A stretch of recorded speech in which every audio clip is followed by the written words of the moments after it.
Hi everyone, study IQ के learning platform पे आप सबका स्वागत है। आज हम उत्तराखंड के दिसंबर 2020 के करंट अफेयर्स का 4th पार्ट करेंगे। हमने ऑलरेडी इसके 3 पार्ट्स कर लिए हैं और हमने अपना नवंबर 2020 का करंट अफेयर्स भी जो है वो कवर कर लिया है। हमारी कोशिश रहेगी कि आपके आने वाले उत्तराखंड के जितने भी एग्जाम्स हैं, चाहे वो पीसीएस हो, एसएससी हो, टेट हो या फिर डिपार्टमेंटल एग्जाम्स हो, उन सब के लिए ये ट्राई रहेगा कि आपका करंट अफेयर्स जो है वो उत्तराखंड के पर्सपेक्टिव से क्या हो जाए, कवर हो जाए before your exams. My self Ravneet Kaur, ये मेरा टेलीग्राम चैनल है रवनीत कौर ऑफिशियल। अगर आप एसोसिएट होना चाहते हो तो हो सकते हो। हमारा पैटर्न वही रहेगा, हम एमसीक्यू फॉर्मेट में अपने क्वेश्चंस को डिस्कस करेंगे, प्लस हम विद इन द क्वेश्चंस अपने कॉन्सेप्ट को क्या करते जाएंगे, क्लियर करते जाएंगे। एक्सप्लेनेशन हम विद इन द क्वेश्चंस ही रखेंगे और क्वेश्चंस की जो स्टेटमेंट है वो भी क्या है, इंपॉर्टेंट है, क्योंकि उन स्टेटमेंट में से भी कैसे क्वेश्चन फ्रेम हो सकता है ये भी हम अपनी वीडियो में क्या करेंगे, डिस्कस करेंगे। तो चलिए, सबसे पहला क्वेश्चन क्या है, आपको बताना है कि गूगल कीवर्ड ने कुमाऊनी लैंग्वेज के अलावा कौन सी उत्तराखंड की ऐसी लैंग्वेज है जिसको की कीबोर्ड में इंक्लूड कर लिया है। देखो आपको दिखाई दे रहा है कुमाऊं लैंग्वेज जो है उसको क्या किया गया है, गूगल कीबोर्ड ने इंक्लूड कर लिया है अपने कीबोर्ड में। ठीक है, तो मतलब अब आप टाइप कर सकते हो इस लैंग्वेज को भी अगर आप गूगल से करना चाहते हो। इसके अलावा उत्तराखंड की एक बहुत फेमस लैंग्वेज है जिसको आप टाइप कर सकते हो इस कीबोर्ड से, उसको भी इंक्लूड किया गया है। अगर आपसे क्वेश्चन ऐसे पूछा जाता है कि गूगल कीबोर्ड ने अभी प्रेजेंटली उत्तराखंड की कितनी लैंग्वेजेस को अपने कीबोर्ड में इंक्लूड किया, तो आंसर होगा 2। ठीक है, पहली है कुमाऊं, आपको दूसरी का बताना है, दूसरी है गढ़वाली। ठीक है, दोनों ही बहुत इंपॉर्टेंट है। अगर लैंग्वेजेस पूछी गई तो कुमाऊं एंड गढ़वाली, अगर नंबर पूछा गया तो 2 लैंग्वेजेस हैं जो कि गूगल कीबोर्ड में इंक्लूड हो चुकी हैं। नेक्स्ट क्वेश्चन है, उत्तराखंड गवर्नमेंट ने क्या किया है, अपनी सरकार इस पोर्टल को एक्सेलरेट कर दिया है, मतलब इसके डेवलपमेंट को एक्सेलरेट कर दिया है। आपको बताना है कि ये जो अपनी सरकार पोर्टल है ये पर्टिकुलरली किस चीज के लिए शुरू किया गया है, इस पोर्टल से क्या फायदा होगा। आपके पास 4 ऑप्शन है, इससे विमेन ग्रोथ होगी, एजुकेशन डेवलप होगा, ई सर्विसेज डेवलप होंगी या फिर हमारे हेल्थ डिपार्टमेंट को बेनिफिट होगा। देखिए, हमें सबको पता है कि कोविड का टाइम है और हर एक चीज जो है वो अभी कोशिश की जा रही है कि ऑनलाइन अवेलेबल हो सके, इसलिए इसका आंसर क्या है, ये जो पोर्टल है एक्चुअल में ये ई सर्विसेज के लिए है, ताकि जितने भी कस्टमर्स या जितनी भी पब्लिक डीलिंग है उसको हम इलेक्ट्रॉनिक्स फॉर्म में कर सकें, किसी को ऑफिस विजिट नहीं करना पड़े। इससे क्या होगा, एक तो सर्विस जो है वो एफिशिएंटली डिलीवर होगी, प्लस ट्रांसपेरेंसी बनी रहेगी। ट्रांसपेरेंसी इन द सेंस किसने कितनी तारीख को अपनी कंप्लेंट डाली, वो रिजॉल्व हुई कि नहीं हुई, ये सब अपनी सरकार पोर्टल के थ्रू गवर्नमेंट क्या कर सकती है, मॉनिटर कर सकती है। तो इसलिए अगर आए अपनी सरकार किससे रिलेटेड है, तो ये इलेक्ट्रॉनिक ई सर्विसेज से रिलेटेड है। बहुत इंपॉर्टेंट है, ये क्वेश्चन आ सकता है, सो प्लीज इसको नोट डाउन कर लीजिए। नेक्स्ट क्वेश्चन है, उत्तराखंड पहला वेलनेस सिटी जो है वो बनाने जा रहा है। आपको बताना है कौन सी जगह पे ये फर्स्ट वेलनेस सिटी जो है वो बनाया जाएगा। अगर आपसे पूछा जाए कितने हेक्टेयर में बनाया जाएगा, तो ये ऑलमोस्ट 800 हेक्टेयर में ये वेलनेस सिटी जो है इसको बनाया जाएगा और ये टूरिज्म डिपार्टमेंट के द्वारा बनाया जाएगा। कौन सा एरिया है, कौन सी जगह है जहां पे ये पहला वेलनेस सिटी बनाया जाएगा, दैट इज ऋषिकेश। ऋषिकेश में उत्तराखंड का सबसे पहला वेलनेस सिटी बनाया जाएगा। इंपॉर्टेंट है, वेलनेस सिटी क्या करेगा, इंश्योर करेगा कि प्रॉपरली जो मतलब सर्विसेज हैं लोगों को टूरिज्म सेक्टर की वो प्रोवाइड की जा सके और हम इकोसिस्टम को भी क्या कर सके, कंजर्व कर सके अपने।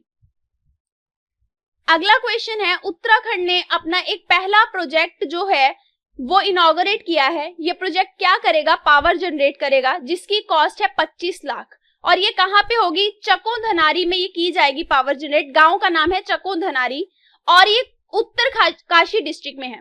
अगर आपसे क्वेश्चन ऐसे पूछा जाता है कि उत्तराखंड ने अपना पहला प्रोजेक्ट जो कि पावर जनरेशन का है कहाँ, कौन से डिस्ट्रिक्ट में लॉन्च किया, कौन से डिस्ट्रिक्ट में इनॉग्रेट किया, तो उत्तर काशी उसका आंसर होगा। देखिए, क्वेश्चन किसी भी एंगल से फॉर्म हो सकता है, तो हमें हर एक एंगल को देखते जाना है। आपको बस बताना है ये जो उत्तर काशी में प्रोजेक्ट बनेगा पावर जनरेशन का, ये कितने किलोवाट की कैपेसिटी की पावर जनरेट करेगा, इसका कॉस्ट कितना है, 25 लाख। ये क्वेश्चन थोड़ा इजी ऐसे हो सकता है कि ये उतने ही किलोवाट की कैपेसिटी जनरेट करेगा पावर की जितने लाख का ये प्रोजेक्ट है, that means 25 kilowatt.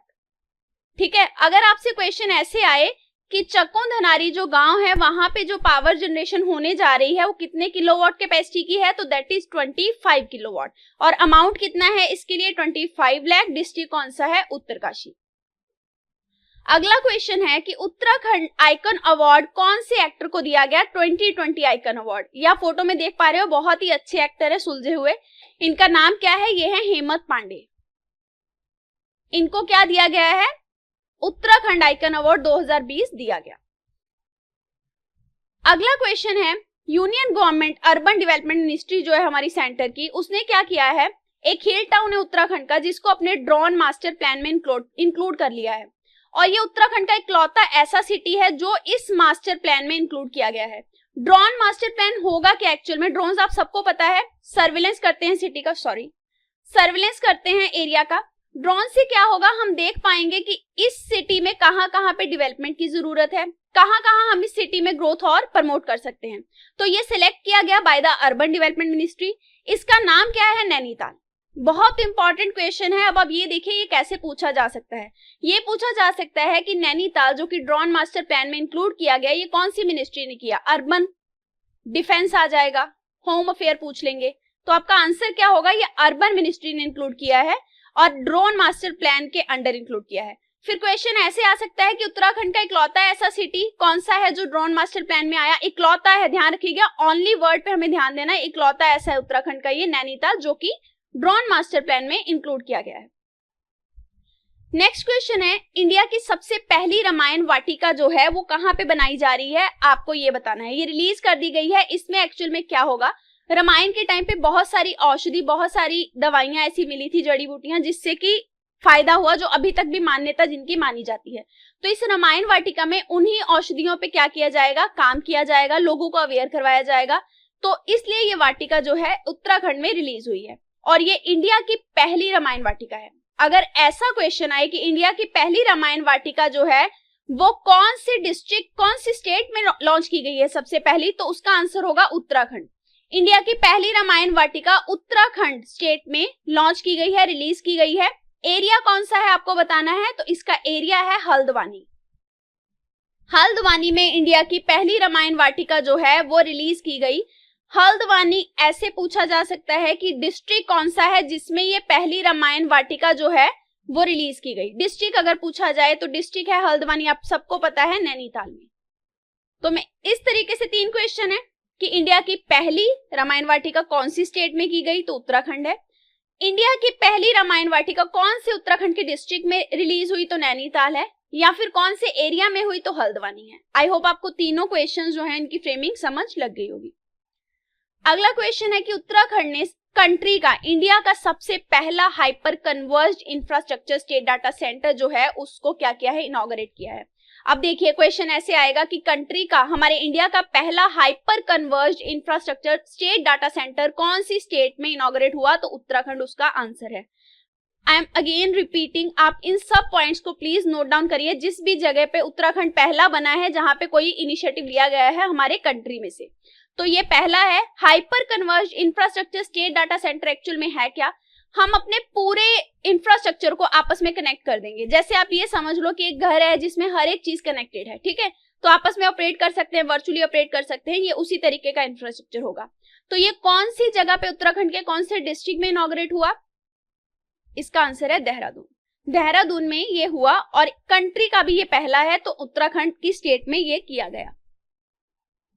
Next question है, आपको बताना है देहरादून की कौन सी पर्सनैलिटीज हैं जिनको की इंस्पिरेशन अवार्ड दिया गया, और ये अवार्ड लंदन इंस्टीट्यूशन ने दिया। इनको ये अवार्ड क्यों दिया गया, क्योंकि इन्होंने एवरेस्ट को भी क्लाइम किया है, प्लस 7 सबसे बड़ी चोटियां जो हैं दुनिया की उनको भी क्या किया है, इन्होंने क्लाइम किया है। आप इनका फोटो देख पा रहे हो, इन दोनों पर्सनैलिटीज का, बहुत इंपॉर्टेंट है। इनका नाम है ताशी नुंगशी। अगर आपसे ये पूछा जाए कि ताशी नुंगशी कौन से डिस्ट्रिक्ट से बिलोंग करती हैं, तो देहरादून उसका आंसर होगा। अगर ये पूछा जाए कि ये कौन से फील्ड से है, तो ये माउंटेनियर है, ठीक है। हर एक चीज आपको ध्यान से सुननी है, समझनी है, इनका नाम भी आपको ध्यान में रखना है। अगला क्वेश्चन है, पब्लिक अफेयर इंडेक्स 2020 जो है वो रिलीज किया, किसने किया, पब्लिक अफेयर सेंटर ने। क्वेश्चन अगर ऐसे आ जाए कि पब्लिक अफेयर्स इंडेक्स कौन सी बॉडी रिलीज करती है, नीति आयोग करती है, कोई मिनिस्ट्री करती है, या फिर पब्लिक अफेयर्स सेंटर करता है, तो उसका आंसर है पब्लिक अफेयर्स सेंटर करता है। अगर क्वेश्चन ऐसे आ जाए कि पब्लिक अफेयर्स सेंटर कहाँ पे है, तो वो बेंगलुरु में है, बेंगलुरु में है, इंपॉर्टेंट है। इसने ये जो इंडेक्स रिलीज किया, आपको बताना है कि इसमें बेस्ट गवर्नड स्टेट किसको मिला, किस कैटेगरी में दिया गया। मतलब इस कैटेगरी में, पब्लिक अफेयर इंडेक्स कैटेगरी में बेस्ट गवर्नड स्टेट का खिताब किस स्टेट को दिया गया। और ये जो बेस्ट गवर्नड स्टेट है, ये हम लार्ज स्टेट्स की कैटेगरी की बात कर रहे हैं, स्मॉल स्टेट कैटेगरी डिफरेंट है। लार्ज स्टेट कैटेगरी में ये अफेयर इंडेक्स में जो टॉप करने वाली स्टेट है वो केरला है। और अगर मैं स्मॉल स्टेट कैटेगरी की बात करूं तो गोवा है, जो कि बेस्ट गवर्नड स्टेट है। पब्लिक अफेयर्स इंडेक्स का मतलब क्या हुआ कि आप पब्लिक अफेयर्स को कैसे हैंडल करते हो, तो केरला बहुत ही बेस्ट वे में करता है, गोवा भी बहुत बेस्ट वे में करता है स्मॉल स्टेट्स में। और अगर हम परफॉर्मेंस की बात करें उत्तराखंड की कैटेगरी की सबसे पहले बात करें, तो उत्तराखंड जो है वो स्मॉल कैटेगरी में आएगा, ठीक है। और हमने अगर इंडेक्स की बात करी है तो उत्तराखंड की परफॉर्मेंस लाजमी है कि हमें पता होनी चाहिए, जो कि अगले क्वेश्चन से हम देखते हैं। देखिए, स्मॉल कैटेगरी में है, सबसे पहले आपको पता होना चाहिए कि उत्तराखंड स्मॉल स्टेट कैटेगरी में है पब्लिक अफेयर्स इंडेक्स के। आपको बताना है कितने पॉइंट्स उत्तराखंड को दिए गए। परफॉर्मेंस अगर आप देखो, हर एक ऑप्शन के आगे नेगेटिव लिखा है, नेगेटिव का साइन है। परफॉर्मेंस उत्तराखंड की अच्छी नहीं रही है, ठीक है, बहुत ही वर्स्ट कैटेगरी में उत्तराखंड आया है। इसके मार्क्स या पॉइंट्स की अगर मैं बात करूं तो है -0.277। आपको याद रखने हैं पॉइंट्स। उत्तराखंड पूछा जा सकता है कौन सी कैटेगरी में मिला इसको, ये तो स्मॉल स्टेट कैटेगरी में पब्लिक अफेयर इंडेक्स में इसको नवाजा गया इस नेगेटिव पॉइंट्स के साथ, प्लस ये वर्स्ट कैटेगरी में इंक्लूड हुआ है। परफॉर्मेंस अच्छी नहीं है, इसका मतलब कि पब्लिक अफेयर्स हैंडलिंग जो है वो उत्तराखंड का इतना अच्छा नहीं है, जिसको कि इम्प्रोवाइज होने की जरूरत है। और ये इंडेक्स कौन रिलीज करता है वो भी इंपॉर्टेंट है, प्लीज याद रखिएगा। अगला क्वेश्चन, सिस्टर बाजार जो है वो रेगुलरली न्यूज में था, तो इसलिए ये क्वेश्चन फ्रेम हुआ है। आपको बताना है कि ये सिस्टर बाजार कहाँ पे है, उत्तराखंड की कौन सी जगह पे, तो इसका आंसर क्या है, मसूरी। मसूरी में सिस्टर बाजार है। अगला क्वेश्चन है, उत्तराखंड ने ई ग्रंथालय इनॉग्रेट किया। ई ग्रंथालय का आपको पर्पस बताना है, ये करेगा क्या। उत्तराखंड का ई ग्रंथालय किस चीज के लिए है, ये लाइब्रेरीज जो हैं स्टेट की उनको कनेक्ट करेगा। सारी लाइब्रेरीज इलेक्ट्रॉनिक फॉर्म में कनेक्ट हो जाएंगी ई ग्रंथालय के अंडर। अगर ऐसा क्वेश्चन आए कि ई ग्रंथालय जो कि लाइब्रेरीज को कनेक्ट करेगा वो कौन सी स्टेट गवर्नमेंट का है, तो वो उत्तराखंड गवर्नमेंट का प्रोजेक्ट है। अगला क्वेश्चन है कि कौन सा ऐसा स्टेट है हमारे कंट्री का जो कि सबसे पहला स्टेट बना है जिसने फुल्ली वर्चुअल होम स्कूल जो है वो इनॉग्रेट किए। फुल्ली वर्चुअल होम स्कूल का मतलब स्कूल का पूरा कोचिंग, स्कूल की पूरी क्लासेस, हर चीज ऑनलाइन होगी। वर्चुअल का मतलब आपको स्कूल नहीं जाना, वर्चुअली आप हर चीज अटेंड कर पाओगे। और ये उत्तराखंड ही है जिसने कि सबसे पहले हमारे कंट्री में सबसे पहले फुल्ली वर्चुअल होम स्कूल जो है वो लॉन्च किया, जो कि आपको संस्कृत में भी कोर्सेज ऑफर करेगा, वैदिक मैथमेटिक्स में भी आपको कोर्स ऑफर करेगा। तो इसका आंसर है उत्तराखंड। ये कंट्री का पहला स्टेट है जिसने वर्चुअल होम स्कूल फुल्ली तरीके से लॉन्च कर दिया। अगला क्वेश्चन है, नगर पंचायत दिनेशपुर जो है ये फर्स्ट कैटेगरी में नवाजी गई है, किसके अंडर, आशा इंडिया अवार्ड के अंडर। और आशा इंडिया अवार्ड जो है वो आपको बताना है कौन सी योजना के अंडर दिए जाते हैं, ठीक है। मतलब ये जो आशा इंडिया अवार्ड है ये कौन सी योजना के अंडर दिया जाता है, जिसमें कि दिनेशपुर नगर पंचायत जो है उत्तराखंड की वो फर्स्ट आई है, ठीक है। इसका आंसर है प्रधानमंत्री आवास योजना। अगर क्वेश्चन ऐसे आ जाए कि प्रधानमंत्री आवास योजना के अंडर कौन सा अवार्ड जो है जिसमें कि दिनेशपुर फर्स्ट आया, तो वो होगा आशा इंडिया अवार्ड, ठीक है। या फिर ऐसे आ जाए प्रधानमंत्री आवास योजना के अंडर आशा इंडिया अवार्ड में कौन सा जो जगह है नगर पंचायत वो उत्तराखंड में फर्स्ट आई, तो वो दिनेशपुर होगी। आई होप आपको एक एक क्वेश्चन समझ लगा होगा। प्रधानमंत्री आवास योजना की अगर मैं बात करूं तो ये दो कैटेगरी में है बेसिकली, एक तो अर्बन है, एक ग्रामीण है। अर्बन वाली ministry of housing and urban affair के अंडर है, और रूरल वाली जो है वो मिनिस्ट्री ऑफ रूरल डेवलपमेंट के अंडर है। एक चीज जो और पूछी जा सकती है, पीएम आवास योजना के अंडर किया क्या जाएगा, हाउसिंग फॉर ऑल प्रोवाइड की जाएगी, हर किसी को घर दिया जाएगा, हर किसी को, ठीक है। अगर आपसे वो साल पूछ ले कि कब तक हम सबको हाउस दे देंगे, तो 2022 इसका टारगेट है। ये डेफिनेटली पूछा जा सकता है कि हाउसिंग फॉर ऑल जो है पीएम आवास योजना के अंडर ये कब तक किया जाएगा, 2022 तक। और नगर पंचायत दिनेशपुर जो है वो फर्स्ट आया है आशा इंडिया अवार्ड कैटेगरी में, जो कि पीएम आवास योजना की कैटेगरी है। अगला क्वेश्चन आपको बताना है 38th नेशनल गेम्स जो हैं उनको कौन सी स्टेट जो है वो होस्ट करेगी। अगर मैं आपको ये बताऊं कि अभी तक जो 36th और 37th नेशनल गेम है वो भी कंडक्ट नहीं की गई हैं, कोविड इसकी वजह है। 36th जो है वो गोवा में होनी थी, 37th जो है वो छत्तीसगढ़ में होनी थी, ठीक है। और अगर मैं बात करूं 38th की तो वो उत्तराखंड में होंगी। 38th नेशनल गेम्स उत्तराखंड में होंगी तो हमारे लिए उत्तराखंड का इंपॉर्टेंस हो जाता है। और देखिए अभी तक 36th और 37th तो कंडक्ट हुई नहीं है, तो 35th ही है लास्ट जो कि कंडक्ट की गई थी। आपसे क्वेश्चन ऐसा पूछा जा सकता है कि अभी तक जो नेशनल गेम कंडक्ट हुई है 35th वो कौन सी जगह पे हुई थी, तो उसका आंसर होगा केरला, ठीक है। और ये 2015 में हुई थी। उसके बाद से अभी तक कोई भी नेशनल गेम कंडक्ट नहीं हुई है। और अगर पूछा जाए उत्तराखंड कौन सी नेशनल गेम को करेगा तो 38th नेशनल गेम को उत्तराखंड होस्ट करेगा। ये जो आपको साइड में दिखाई दे रहा है ये उत्तराखंड की जो नेशनल गेम जो होस्ट करेगा उसका मैस्कट है, ठीक है। इसका नाम क्या है, मौली। हमारे लिए हर एक चीज इंपॉर्टेंट है, चाहे गेम कंडक्ट हुई है चाहे नहीं हुई है, तो उत्तराखंड में अगर हो रही है तो हमें हर एक चीज ध्यान रखनी है। मौली उत्तराखंड का क्या है, मैस्कट है नेशनल गेम्स के लिए। एक्चुअल में ये क्या है, इसको हिमालयन मोनल भी कहा जाता है। ये एक तरीके का बर्ड है, हिमालयन मोनल, ठीक है। इन पॉइंट्स को नोट कर लीजिएगा। मौली उत्तराखंड में होंगी 38th नेशनल गेम्स, ये मास्कट है। अगला क्वेश्चन है उत्तराखंड के कितने टीचर्स को शैलेश मेतियानी राज्य टीचर्स अवार्ड दिया जाएगा। 2018 के लिए ये दिया जा रहा है। इन्होंने क्या किया है, एजुकेशन की क्वालिटी को इंप्रूव करने के लिए बहुत ही एफर्ट लगाए हैं और इंप्रूवमेंट दिखाई है। कितने टीचर्स हैं ये उत्तराखंड के, 19 टीचर्स हैं। अगर आपसे क्वेश्चन ऐसे पूछा जाए कि शैलेश मेतियानी जो अवार्ड है वो कौन सी कैटेगरी में किसको दिया जाता है, साइंटिस्ट को, डॉक्टर्स को या टीचर्स को, तो उसका आंसर होगा टीचर्स। क्वेश्चन इस तरीके से आ सकता है, टीचर्स उसका आंसर होगा। So that is it for today's lecture. I hope आपको लेक्चर समझ लगा होगा। अगर आपकी कोई भी क्वेरी हो तो आप इन कॉन्टेक्ट नंबर्स पे कॉन्टेक्ट कर सकते हो। पढ़ते रहिए। All the best. Thank you very much.